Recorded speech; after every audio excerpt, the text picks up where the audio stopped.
Hello students, आज की class में हम देखने वाले हैं flux and functions of flux coating and flux materials. तो चलिए सबसे पहले देखते हैं फ्लक्स क्या होता है।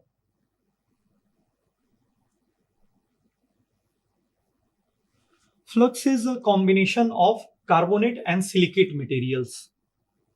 फ्लक्स जो होता है हमारा कार्बोनेट और सिलिकेट मटेरियल्स का कॉम्बिनेशन होता है। सिलिकेट मटेरियल्स जब हमारा वेल्डिंग होता है उस समय कार्बोनेट सिलिकेट मटेरियल्स की सहायता से जो फ्लक्स बना होता है, वेल्डिंग प्रोसेस में ये शील्ड करता है हमारे वेल्ड को एटमॉस्फेरिक गैसेस से। तो हम इसे डिफाइन कर सकते हैं, welding flux is a combination of carbonate and silicate materials used in welding process to shield the weld from atmospheric gases. इसमें हम डायग्राम देखते हैं। मान लीजिए ये हमारा इलेक्ट्रोड है, दिस इज आवर इलेक्ट्रोड, और इस इलेक्ट्रोड के ऊपर ये फ्लक्स की कोटिंग है। इस इलेक्ट्रोड के ऊपर ये फ्लक्स की कोटिंग है। ये हमारा इलेक्ट्रोड हो गया और ये फ्लक्स की कोटिंग हो गई। Flux coating. अब मान लीजिए इस इलेक्ट्रोड की सहायता से हमें किसी मेटल को ज्वाइन करना है, वेल्डिंग करनी है किसी मेटल की। चलिए देख लेते हैं।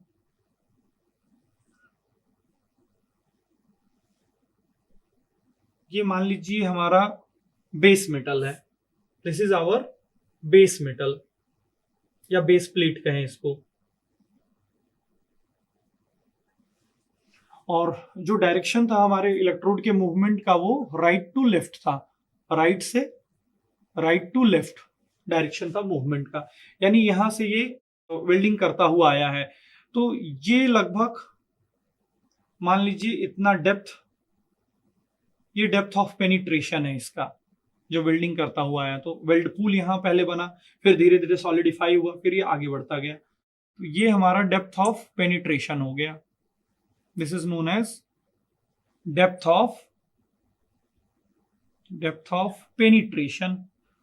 अब जैसे ही हमारा इलेक्ट्रोड हमारे कांटेक्ट में आया था वर्कपीस के, वैसे ही जैसे ही हीट जनरेट हुआ, ये फ्लक्स मेल्ट आउट हुआ, और फ्लक्स के मेल्ट होने के कारण कुछ इनर्ट गैसेस क्रिएट हुई, जैसे कार्बन डाइऑक्साइड।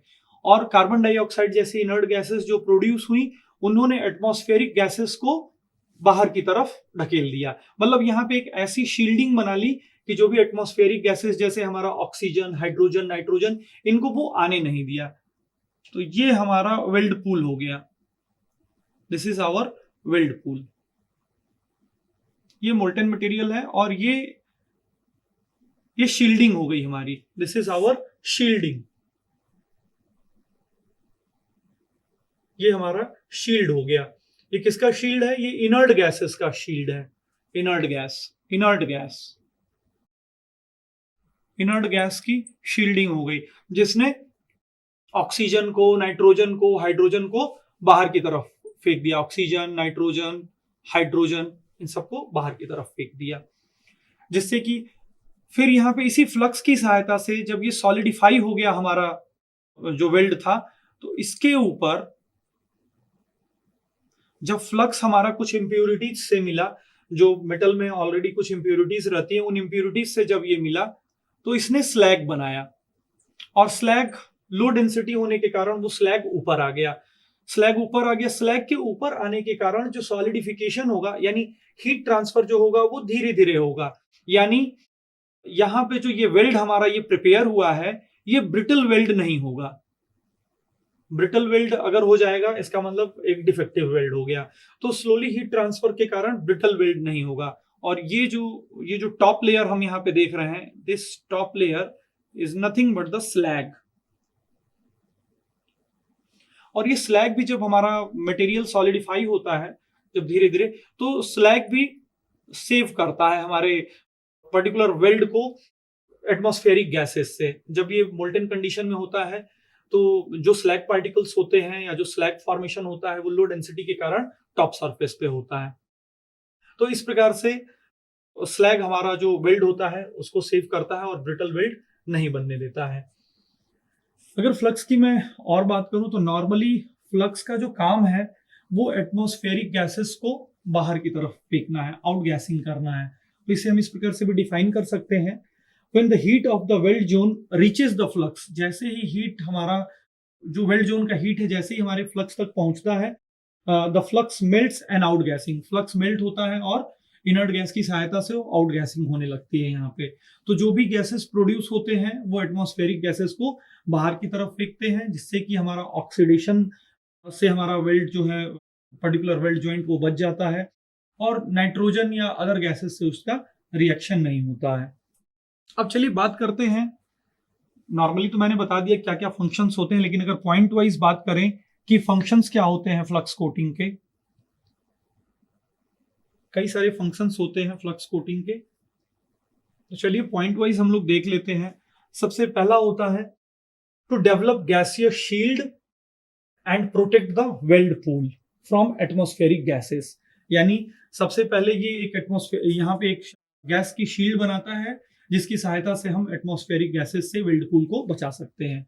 दूसरा स्लैग फॉर्मेशन होता है जिससे कि हम लोग लिक्विड के विस्कोसिटी को भी कंट्रोल कर सकते हैं। जो हमारा मेटल है, लिक्विड मेटल, उसके विस्कोसिटी को भी कंट्रोल करते हैं। थर्ड है हमारा it reduces heat transfer.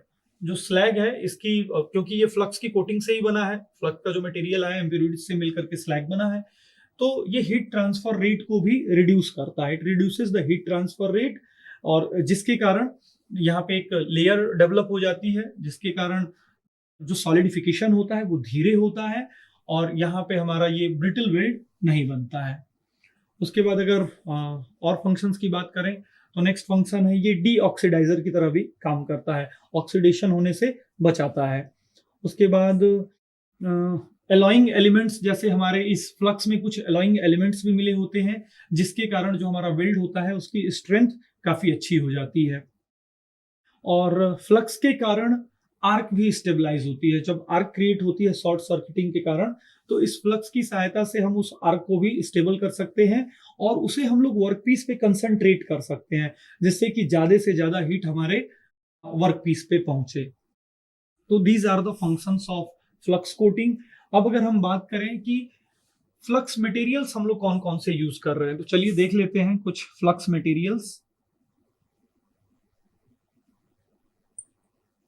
Flux materials, तो ये flux materials different different purpose के लिए अलग अलग होते हैं। जैसे अगर मैं स्लैग फॉर्मेशन की बात करूं कि स्लैग फॉर्मेशन के लिए कौन कौन सा मटेरियल होना चाहिए, तो मान लीजिए पहला है स्लैग फॉर्मेशन। तो स्लैग फॉर्मेशन में जो हेल्प करेगा, तो स्लैग फॉर्मेशन में जो मटेरियल्स हेल्प करेंगे उसमें हमारा नॉर्मली आ जाता है iron oxide, silica floor, titanium oxide, calcium fluoride और सिलिकॉन डाइऑक्साइड। अगर मैं बात करूं कि गैस फॉर्मिंग एजेंट्स में कौन कौन से मटेरियल्स यूज होते हैं, गैस फॉर्मिंग एजेंट्स जो कि इनर्ट गैस फॉर्म करते हैं, जो कि हमारे एटमॉस्फेरिक गैसेस को बाहर की तरफ धकेलता है, गैस फॉर्मिंग। तो गैस फॉर्मिंग एजेंट्स में हम अगर देखेंगे तो सेल्यूलोज होता है और कैल्शियम कार्बोनेट हम अपने फ्लक्स में मिलाते हैं। उसके बाद स्ट्रेंथ को, वेल्ड की स्ट्रेंथ को इंप्रूव करने के लिए कुछ एलॉइंग एलिमेंट्स हम मिलाते हैं। तो जैसे देख लेते हैं एलॉइंग एलिमेंट्स में, एलॉइंग एलिमेंट्स में देख लेते हैं जिसके कारण हमारा जो ज्वाइंट होता है वो स्ट्रांग होता है। तो एलॉइंग एलिमेंट्स में हम लोग क्रोमियम मिलाते हैं, कोरोजन रेजिस्टेंस इससे बढ़ता है क्रोमियम को मिलाने से। इसके बाद हम लोग निकल मिलाते हैं, निकल मिलाने से भी कोरोजन रेजिस्टेंस और स्ट्रेंथ बढ़ता है। निकल एक फेज स्टेबलाइजर भी है। उसके बाद कोबाल्ट हम लोग मिलाते हैं, कोबाल्ट मिलाने से हार्डनेस इंप्रूव होती है हमारे वेल्ड की। उसके बाद अगर मैं डीऑक्सीडाइजिंग एलिमेंट्स की बात करूं जो ऑक्सीडेशन होने से बचाते हैं हमारे वेल्ड को, देख लेते हैं।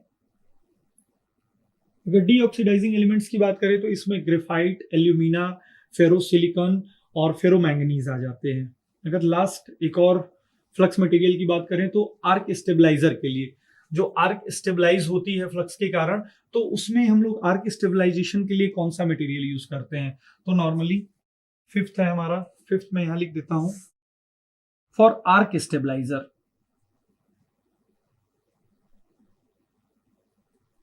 आर्क स्टेबलाइजर के लिए नॉर्मली हम लोग कैल्शियम ऑक्साइड, सोडियम ऑक्साइड और पोटेशियम ऑक्साइड मिलाते हैं या यूज करते हैं। तो आज की क्लास में हम लोगों ने फ्लक्स का डेफिनेशन देखा, फिर फ्लक्स हम लोग क्यों यूज करते हैं अब किसी भी इलेक्ट्रोड में, उसके बाद फंक्शन ऑफ फ्लक्स कोटिंग देखा हम लोगों ने, उसके बाद फ्लक्स मटेरियल्स देखे, कौन कौन से मटेरियल्स हम लोग अकॉर्डिंग टू द प्रॉपर्टीज हम लोग यूज कर सकते हैं। So that's all for today's class. Thank you.